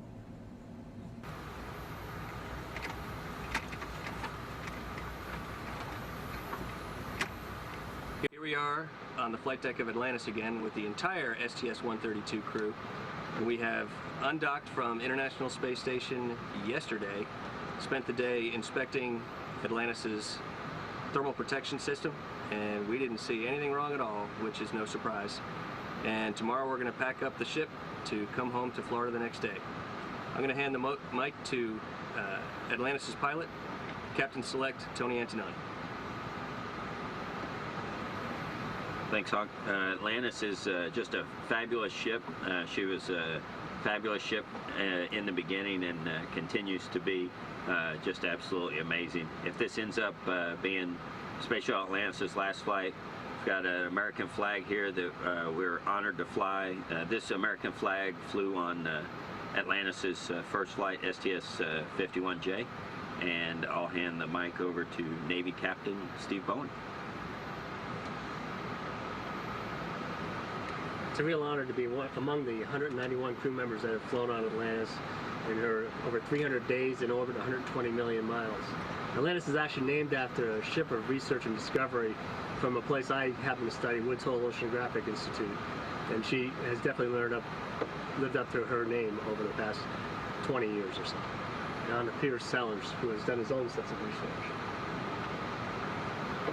Atlantis is absolutely my favorite shuttle. I've only flown on two, but she's still my favorite. I hope that when she lands successfully, which I'm relying on these guys up front to do, that she goes somewhere and gets the respect she deserves as a ship of exploration. People like to visit ships like the Constellation, the Constitution, see where they've been and what they've done, and Atlantis is one of that line. I'm Garrett Reisman, mission specialist on this flight, and when I was selected as an astronaut back in 1998, there were 4 of us in our class that were living in the Southern California area, and we got together to visit Atlantis. We were invited to come up while she was in for overhaul in Palmdale. And when the 4 of us got together, one of the other astronauts was also Tracy Caldwell, who was just with us on the space station. So we were reminiscing about this just the other night. And we got together, saw Atlantis, and we all got so very excited about what we were about to do, becoming astronauts. And seeing the tender, loving care that she was given there in Palmdale by all the people that worked on her, it was hard to believe that here I would be some 10 years later flying on what could be her last flight. But she's been an amazing ship, and it's an honor to have served upon her. And here is Air Force Colonel Retired Mike Good. Thanks, Garrett. I've been lucky enough to have 2 shuttle flights, both of them on Atlantis, so it's also my favorite space shuttle. Atlantis has been on 32 flights now. We're on number 32, and perhaps the final flight of Atlantis. She's been to many different destinations. I was lucky enough to go to both the Hubble Space Telescope and to the space station. She's also been to Mir and many other different places. So she's well traveled, and she's served many of us well. And we look forward to bringing her home safe and going to visit her someday on the ground. So from the entire crew, from STS-132, thanks to Atlantis and all the folks that have worked on her over the years. Space Shuttle Atlantis now traveling directly overhead of central Texas on a northeasterly swing. It's passing just to the north of the state capitol in Austin, and will pass also just south of Dallas at an altitude of 214 statute miles.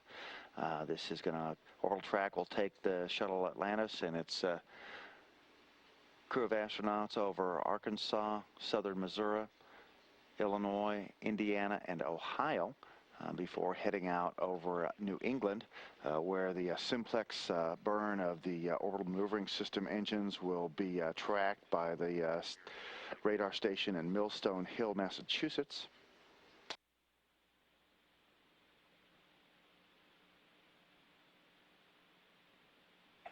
Atlantis, good config for the burn.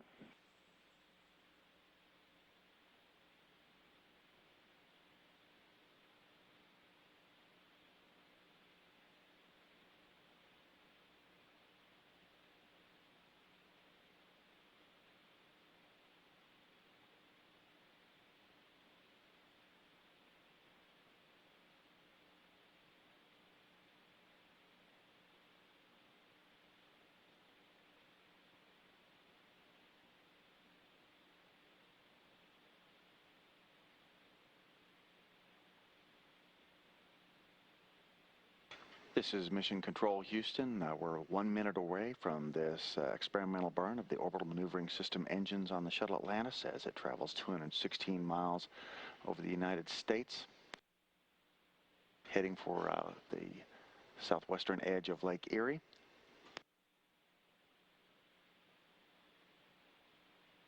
This is an experimental burn to look at how artificially created plasma can influence military navigation and communication systems.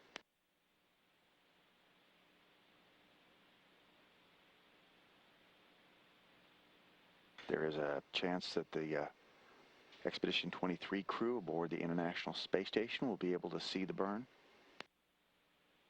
as they'll be about 140 miles away when it occurs.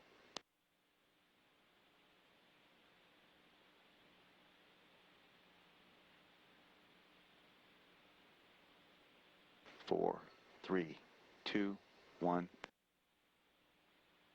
Ignition.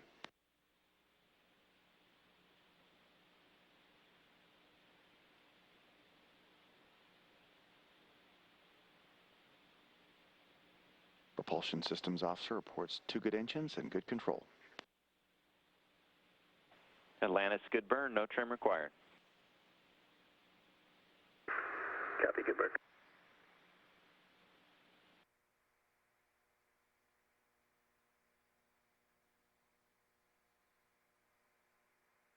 About the only things left on the timeline for today for the Atlantis crew are continuing cabin stowage as they get everything packed away and closed down so that it won't be moving around during entry. Also, they'll be deactivating and stowing the KU band antenna system that is providing these television signals to us, and doing a final communications check with the Dryden Flight Research Center in California, and configuring the airlock for entry as well. Those are the last items on the schedule for the crew for today, which is scheduled to go to bed in 4 hours and 51 minutes from now. This 32nd mission of Atlantis has been a complete success in terms of the mission objectives, with the delivery and installation of a new Russian mini research module known as Rassvet, or Dawn, onto the Zarya module of the space station.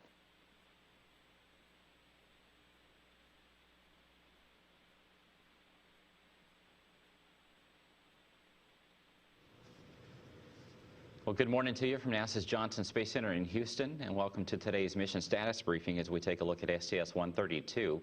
Atlantis' crew is now focused on the 2 landing opportunities tomorrow at the Kennedy Space Center. And here to give us more details about what's ahead for the shuttle is the entry flight director, Tony Sakachi. Go ahead, Tony. All right. Thanks, Josh, and good morning to all. Well, Atlantis and her crew had a very successful Flight Day 12 morning. They started readying themselves for their return trip home. Crew woke up about 11:30 Monday night and hit the ground running. What we did basically as typical end of mission -1 activities, we did the flight control system checkout, and that went well with no anomalies, so the flight control system's ready for entry. We also did a reaction control jet hot fire, and again, all the jets operated as expected, so we have all that capability to support entry tomorrow. The CDRN pilot also did perform landing simulations. They have a application on board they call Pilot, and they get to practice doing landings and basically get that feel back in their, or focus back in their mind after a long dock mission. Of course, also standard end of mission -1 activities where we do the cabin stow and get all the vehicle configured and all the things put away to support entry. This afternoon is pretty light. Beside the cabin stow, there's one secondary payload of opportunity. You guys, a simplex burn. It's a 2 ohms engine burn, about 10 seconds, and basically what that does, they do that over a specific ground site, and they're looking for atmospheric disturbances caused by the ohms engine's exhaust. And then when that is complete, the crew goes to bed around 3:20 this afternoon.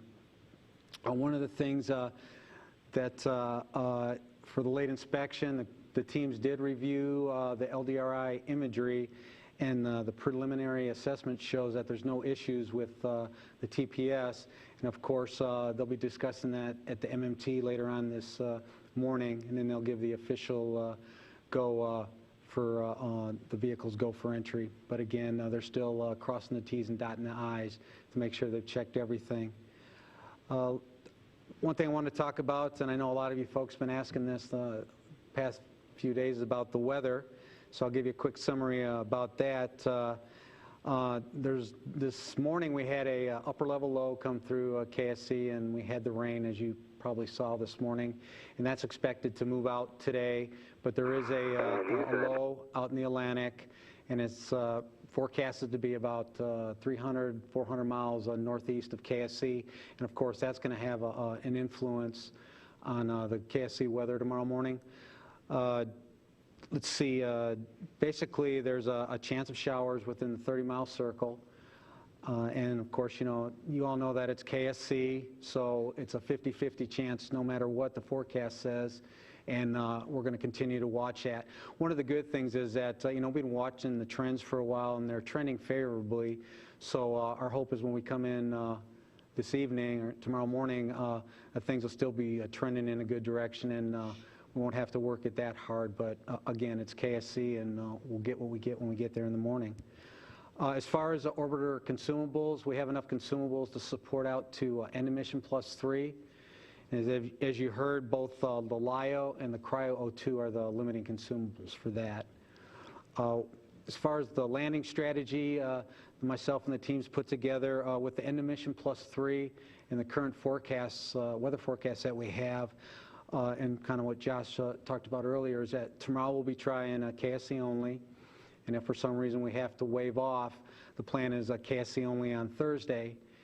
But of course, KSC only on Thursday, and then Pick'em Day would be on Friday, intermission +2. But as we waive off, of course, we'll reevaluate the weather and determine that maybe we want to move up the Pick'em Day maybe one day early, depending on how the forecasts are in the rest of the sites.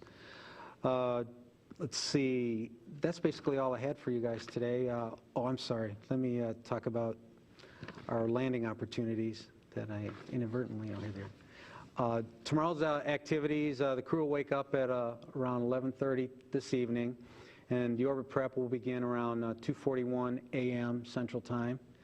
We're going to close the payload bay doors at around 4 o'clock Central Time in the morning, and our goal is to hit the first KSC opportunity, KSC 186, and the TIG for that is around 6:41 Central, with the landing around 7:48. Let's see if we can put the ground track for KSC 186, please.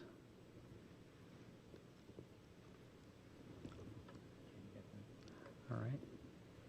I could talk about it while it's getting up there. Okay. Basically, the ground track's going to take us over Honduras and Nicaragua and Central America, and then, of course, we're going to go over the Caribbean and Cuba. And then once we get to Florida, it'll be right over the Florida Everglades, over Lake Okeechobee, and then, of course, run parallel to the coast before we do our landing at KSC. And right now, based on the weather and what the winds are showing, KSC 33 runway looks like the prime runway we'll be shooting for tomorrow. And let's see, if we wanted to, if for some reason we cannot make that opportunity, we have KSC 187, and that TIG is at 8:17 Central, and the landing is at 9:23. See, and basically that's all I have for you guys, and I'll take whatever questions we have. Okay, we'll start off with questions from here in Houston. We'll go to the phone lines in just a few minutes. Go ahead. Hi, Robert Perlman with CollectSpace.com. This crew has been getting ahead of schedule a lot, it seems. Throughout the whole mission, they've been running considerably ahead of schedule. Do you have, will you have words to them tomorrow about not getting too far ahead in the deorbit preps, or do you think everything will they'll just work on schedule? Thanks. No, basically the deorbit prep time frame is pretty busy for all the crew members, so they'll keep on the schedule. Everyone has something to do throughout that whole 4 hours, so they won't be. It might be one little task here or there, but there are a lot of things that we have to have timed, because based on thermal and cooling capability with the FES and all that. So basically, they'll be on time for the timeline. And since the crew this morning reminded us that this was the possible final flight of Atlantis, I wonder from your perspective as the flight director on console when Atlantis touches down, is there a sense of, do you think you'll have a sense of pride, a sense of sorrow? What would be your personal feelings of watching Atlantis come in for what might be its final landing? One thing I wanted to say, for all of us, it's been a great ride, but you've heard it from all my buddies that our focus right now is to get the crew safely on the ground and complete the remaining 2 scheduled missions. And the way I look at it, we'll have time to celebrate after we get the final wheel stop, whenever that is, hopefully a little bit later than sooner, and then be able to talk about it. But right now our focus is on what we need to, for me, tomorrow, make sure they get safely on the ground, and then for the rest of the team, completing the remainder of the flights that we have. Is that it from here? Okay. We'll go to the phone lines. I think we have Marcia Dunn with the Associated Press. Go ahead, Marcia. Yes, hi. I'm wondering what the weather outlook is for Kennedy Space Center beyond tomorrow, and how's the forecast look in California? Let's see. I talked about that a little bit earlier, but it's KSC, and there's a low parked out in the Atlantic, northeast of KSC, and that's going to have influence on the weather. And we're going into it 50-50, and then as we get in tonight, we'll see what the actual conditions are, and we'll work it accordingly. I mean, we keep saying this, but it is KSC, and we'll get what we get when we come in, and we'll work whatever we need to. Let's see, as far as Edwards, Edwards tomorrow, since we're not going there, really, to be honest with you, there is some chance of showers concern, but I haven't really put a lot of focus on that since we're just looking at KSC right now. I meant beyond tomorrow. What's the outlook for both places beyond tomorrow? Beyond tomorrow, KSC continues to improve as the low moves further north, and Edwards is looking good also. Thank you very much. You're welcome. Okay, Tariq Malik with Space.com. Go ahead. Thank you. Tony, I guess just to follow up with the reentry, I guess, plans going forward for later this week. I'm just curious if that expected improvement in weather is what gives you confidence to not call up Edwards for both days, or if it's just, Atlantis has the consumable, so that allows you to make that KSC only decision for the first two landing opportunities. It's more the end of mission +3 capability, because normally, all things considered being equal, we just try for KSC the first day. And that's if we just have end of mission +2 capability. But again, it all depends on what the weather's showing and what the forecasts are for the other sites. Things are looking really well, and like I said, support the KSC for the first 2 days and then pick them for the third. But again, as we do, we'll just continue to reevaluate if in fact we should wave off. Okay, that may be it from Tariq. Bill Harwood with CBS News. Go ahead. Yeah, thanks, Tony. I just want to make sure I understood the forecast and make sure that if the forecast has been updated, I just want to make sure I knew that. The last one I saw from SMG, it was chance of showers both Wednesday and Thursday, and it looked like it didn't really improve where there were no constraints until Friday. Is that what you're talking about? Yes, sir. Well, I think they updated it. I don't know when you got your latest, but I think they were going to remove the chance of showers on Thursday, but I have to double check, Bill, because I was still looking at the old one. Okay, but thanks. And one more for me. If you tried both opportunities both days, I assume you have enough water to do that all the way down to Friday if you had to. Yeah, thanks. Well, we have 7 opportunities worth of water. So for the first 2 days, if we should have to wave off, and then go to the next day, we'd use up 4 of those. So again, pick'em day would be we'd still have 3 revs available of water to utilize. So we're in a pretty good situation water-wise. Thanks a lot. Okay, that's it on the phone lines. Back here in Houston, any follow-ups at all? Okay, seeing none. The crew's going to go to bed at 3:20 p.m. Central Time today. That'll wrap up today's flight day. And they're going to wake up later on today here on Earth at 11:20 p.m. Central Time.